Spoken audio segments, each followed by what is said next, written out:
So I think our team, when they wanted to create this game, they looked at, okay, how many games are actually set in the Pacific Northwest, and they were like, okay, not really none or not many. So I think that was really great inspiration for them, and especially for the environments and for the look of the feel of the game. All they have to do is look out the window and they just see it.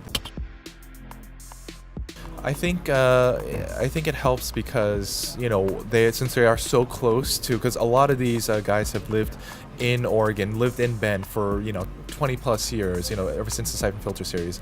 So for them to really want to tell a personal story, a really engaging story, I think they also kind of factored that in as well.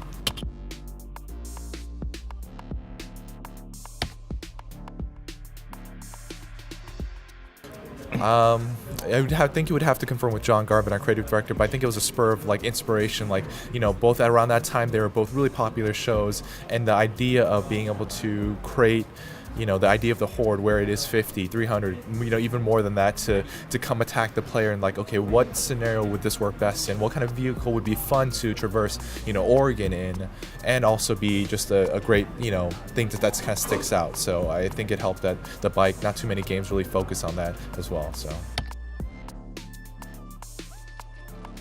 I think the biggest kind of focus or highlight for our game is the horde system. You know, we at that one point 50, 300 in the E3 2016 demo at the lumber mill, we had 500 freakers on screen at once, and when you look at that demo, nothing was buckling, everything was running smoothly. So having that experience of you in that moment, okay, how can I take out 500 NPCs at once, I think that really helps us stand out, on top of having a great story, characters, and all that other stuff. That sounds like a mighty daunting task, you guys. Yeah, put yeah. on yourself. Our engineers they're very smart people, like so much smarter than I'll ever be. So yeah, I have to congratulate them.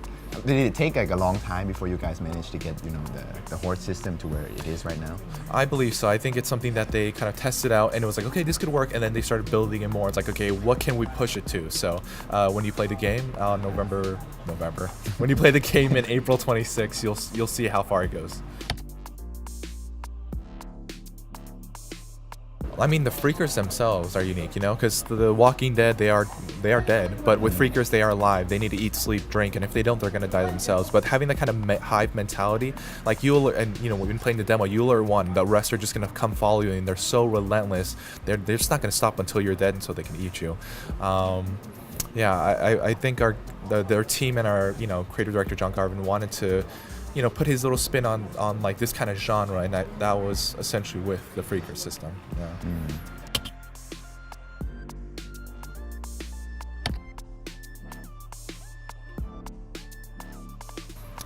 If there is, the creative director needs to tell me, but I think it's more just being emotionally attached to these characters like Deacon, like Sarah, and figuring out what their story is, wanting to learn about their past, wanting to learn how this world became like this, and maybe hoping that you'd want to survive and keep Deacon alive till the very end.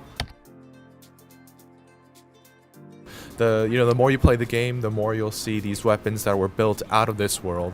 One of the really cool weapons I enjoy is a crossbow, and there's multiple different types of ammo types for the crossbow. We just can't reveal them yet, but you're gonna have a lot of fun with that, and you're gonna essentially you don't want to integrate it into your normal gameplay on top of using, you know, the normal weapons that are available to you.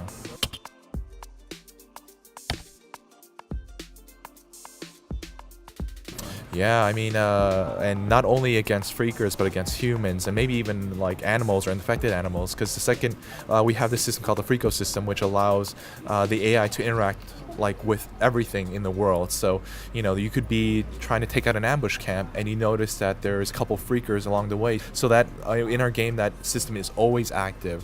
Whether you're doing a mission, whether you're doing a side thing, or whether you're just driving on the road, you're always going to need to be aware of that.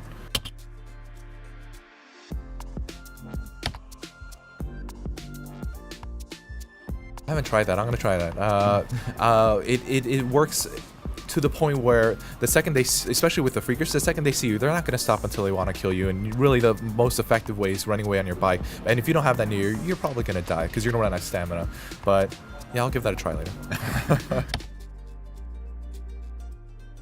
A lot, really. That's what I really appreciate about a game is, you know, you could drop 20 people to the same location, and even if you have them drive all in the same direction, attacked by a runner and the affected wolves, or, you know, just anything. There's just our game is so dynamic with its weather, with its ambient events, that really everyone's going to experience something different.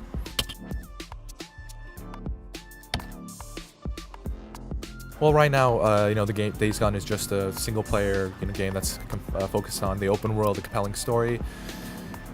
Maybe. If we do announce something, I will let you know.